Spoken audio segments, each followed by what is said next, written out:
que edificó su casa sobre la roca.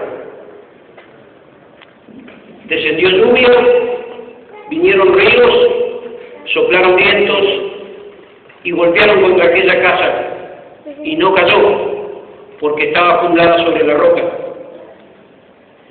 Pero cualquiera que me oye estas palabras y no las hace,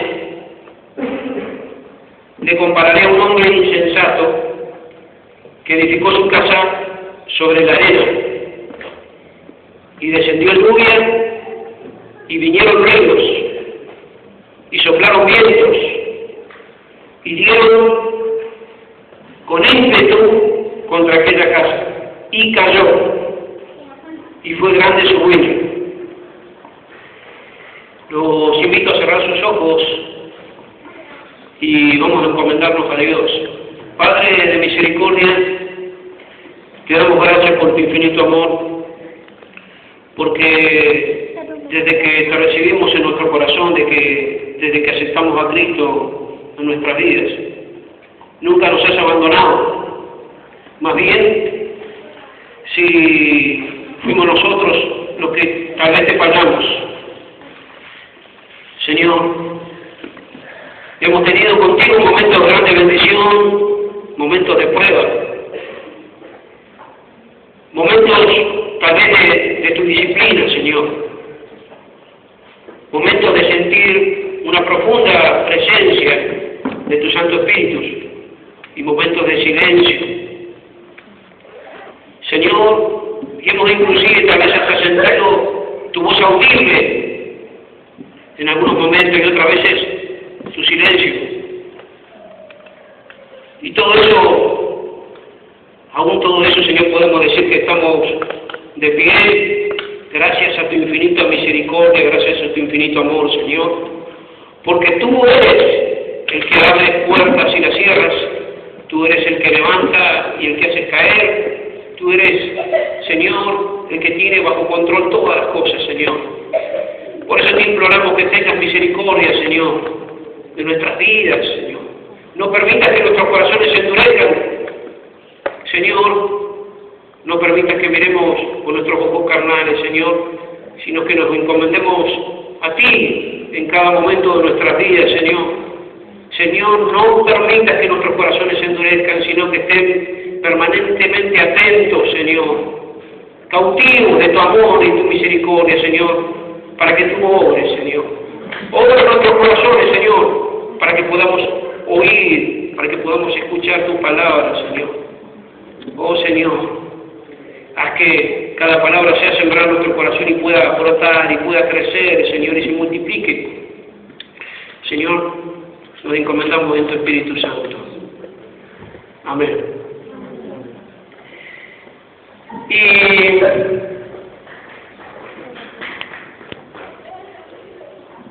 muchos estarán pensando, esta palabra es archiconocida, ¿no? Yo digo archiconocida, pero no sé cómo dicen los jóvenes ahora, no sé cuál será la palabra que usan. Es obvio, dirán muchos, tal vez. Pero, bueno, volviendo sobre ella, meditando en ella profundamente, y luego, o pude ver, también compartiendo esta palabra con otras personas, de que parece de que no es tan obvia, sino que por ahí la dejamos pasar por obvia y no le prestamos mucha atención, pero es importantísima, importantísima para nuestras vidas. Y la palabra habla de la casa. ¿Y qué simboliza la casa? En definitiva, simboliza nuestras vidas. Eso simboliza la casa. Y nos habla también de dos cimientos, los cimientos en que se hace la casa, en que se funda la casa. Un cimiento que es la roca y otro que es la arena. Y justamente conversando con otras personas, uno le pregunta, ¿y qué es la roca? Y, ¿saben? Uno recibe la respuesta, la roca es Cristo. Es Cristo. En Cristo tenemos que fundar nuestras vidas. Pero a veces, y es verdad, en Cristo tenemos que fundar nuestra vida, pero a veces, como dicen, si uno se pone a pensar, a veces el árbol no te deja ver todo el fondo, toda la profundidad del paisaje. Así que a veces cuando le prestas mucha atención, ahí está enfocada tu mente sobre el árbol, resulta que no podés ver el paisaje, no podés mucho más allá de lo que realmente tenés que ver. Y justamente cuando uno presta atención en esta palabra, cuando habla de la roca, dice que, bueno, la arena simboliza así justamente un cimiento que son los principios y los valores que nos da el mundo, en donde si nosotros podríamos poner el primer fundamento, el primer cimiento, la roca de este lado y la arena de este lado, iremos, si nosotros fundamos nuestra vida en los principios y los valores del mundo, cuando llegue el momento de la prueba, o sea, cuando vengan los vientos, cuando venga la lluvia, cuando venga el agua, cuando venga el torrente, y golpee contra nuestro simiente y nos va a derrumbar. Eso es lo que dice por un lado. Entonces nos está diciendo, no funden su vida en la arena, funden sus vidas, pongan su cimiento en la roca, y la roca es la palabra de Dios, son los principios y son los valores de Dios. Y por supuesto, dicen que la roca es Cristo, porque Cristo justamente fue el primer cumplidor de la palabra de Dios. Cristo no hizo nada por sí mismo, sino que permanentemente dijo, yo hago lo que voy a hacer a mi Padre, y permanentemente dijo, yo cumplo la ley, y la cumplió en todo, absolutamente en todo. Fue el primer cumplidor, el que no faltó en nada a la palabra de Dios. Y en varias oportunidades que lo deja entrever permanentemente. Es más, en su palabra, él dice que aquel que cumple mis mandamientos, o sea, los principios y la ley de Dios, son los que me aman. Y a los que me aman, también van a ser amados por mi Padre. Yo los voy a amar y mi Padre los va a amar. Y me voy a acercar a ellos. O sea, aquellas personas que realmente están cumpliendo los principios y los valores de Dios, los mandamientos de Dios. Y sin embargo después dice, pero aquellos que no lo cumplen, aquellos no me aman. O sea, ¿qué es lo que quiero significar con esto? Que muchos pueden decir, bueno, yo acepto a Cristo en mi vida y ya soy salvo y está todo bien. Pero no es simplemente aceptar a Cristo, sino es para reconocer que realmente acepto a Cristo lo tengo que amar. Y la forma de demostrar que yo amo a Cristo es cumpliendo los mandamientos, los principios de Dios. Esa es la mejor manera de hacerlo. Y es la única. No hay otra forma. O sea, yo me tengo que mentalizar que tengo que fundar mi vida sobre los principios, sobre los mandamientos, sobre los estatutos, sobre el orden jurídico de Dios. Esa es la forma que yo demuestro que recibí, que entendí lo que es recibir a Cristo en mi corazón. Es la forma en que yo le demuestro que amo realmente a Cristo. Y si esto no está muy claro en mi vida, y bueno, realmente puedo decir una cosa, pero con mis hechos hago otra. Por otro lado, la palabra de Dios dice que yo tengo que oír la palabra de Dios y ponerla en práctica. O sea, tengo que realmente esa palabra tiene que ingresar a mi corazón, tiene que ingresar a mi vida. Se dice de la palabra de Dios que es pan de vida, ¿no? Hay alimento que es físico y hay un alimento que es espiritual. Y la palabra de Dios es el alimento espiritual. Y se tiene que entender tal como eso, que es un alimento espiritual, que yo lo tengo que comer, que lo tengo que digerir. Muchas veces ahí la palabra se dice que a veces llega a ser amargo en mis labios, pero después se transforma en dulzura cuando lo digiero, cuando lo absorbo.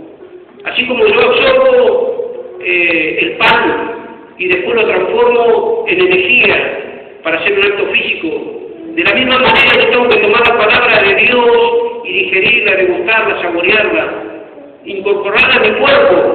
Tiene que ser parte mía la palabra de Dios en mi corazón. Tiene que estar incorporada en mi estructura. Por eso dice que es el pan de vida.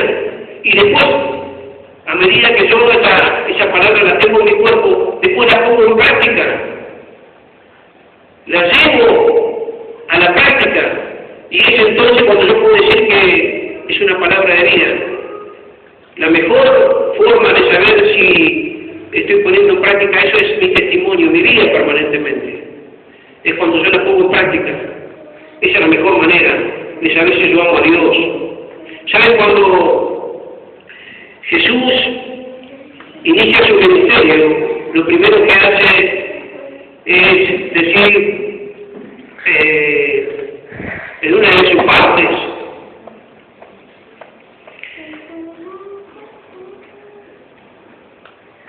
el tiempo se ha cumplido, dice. El tiempo se ha cumplido. El reino de Dios se ha acercado. Arrepentidos y creed en el Evangelio. ¿Y qué es creer en el Evangelio? Justamente es eso. Es creer que yo antes, como en mi caso particular, que yo antes no tenía Cristo, antes yo vivía conforme a las leyes y los principios del mundo, pero de que acepté a Cristo en mi corazón, ya no me manejo con ese fundamento, sino que estoy implicando mi vida en los principios, en los valores de Dios, en la roca que es Cristo. Y ese es el gran tema. Desde que Jesús comenzó a predicar, dice, el reino de Dios se ha acercado.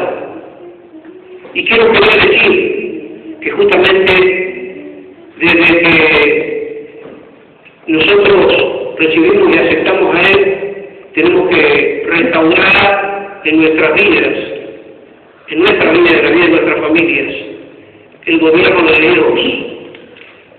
Eso es lo que hay que restaurar en estas vidas. Eso mismo que perdió que empezó a ser desobediente, que empezó a manejarse o a tomar sus propias decisiones, tomados en su propia opinión. Eso se tiene que restaurar. Yo ya no tengo que vivir conforme a lo que yo pienso. Como decía, recién tengo que menguar yo. Tiene que menguar mi estructura, mi pensamiento, mi razonamiento. Y tengo que empezar a pensar como Dios piensa. Tengo que incorporar en mi vida la forma de pensar de Dios. Todo lo tiempo de Dios lo tengo que poner en mi vida, en práctica. Tengo que restaurar el gobierno de Dios en mi vida. O sea, ya no hago lo que yo quiero, sino comienzo a hacer lo que Dios quiere que yo haga. Porque todo eso que nosotros teníamos, esa manera equivocada de pensar, esa forma equivocada de vivir, conforme a lo que me indicaba el mundo, es lo que me va a llevar a la ruina. Y Dios quiere reinar en nuestras vidas. ¿Y qué significa que Dios reine en nuestras vidas? Es que yo le tengo que hacer caso a Dios. O sea, ¿cómo realmente podemos decir Dios es nuestro rey, es nuestro soberano, si nosotros no le hacemos caso? Si Él tiene en su palabra ordenado determinada cosa, una forma de comportarse, una conducta, un mandamiento, una estructura, una forma de pensar nueva, y nosotros hacemos lo que nosotros queremos. Dios nos dice que tenemos que perdonar, y si nosotros no perdonamos, estamos haciendo lo que nosotros queremos. Dios dice que nosotros tenemos que honrar a nuestros padres, y si nosotros no honramos a nuestros padres, no estamos actuando conforme a lo que piensa Dios, conforme a lo que ordena Dios. Y Dios así, desde el principio de la creación, comenzó a establecer su ordenamiento sobre el hombre, cómo tenía que comportarse el hombre, cómo tenía que estructurar su vida.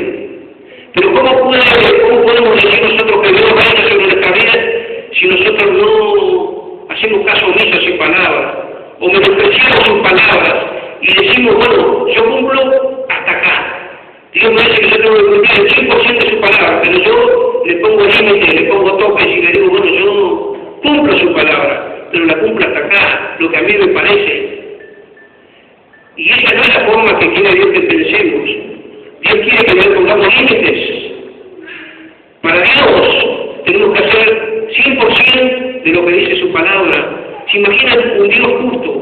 Un Dios que hizo toda la creación, un Dios que le estableció límites, que le dio un ordenamiento, un orden a toda la creación. que le dijo a la Tierra que se traslade, rote, que le dijo a los planetas que tengan su traslación, que estableció el día, la tarde, la noche, que le estableció el límite hasta donde tienen que llegar las olas del mar, los océanos. Todo le hacen caso a Dios.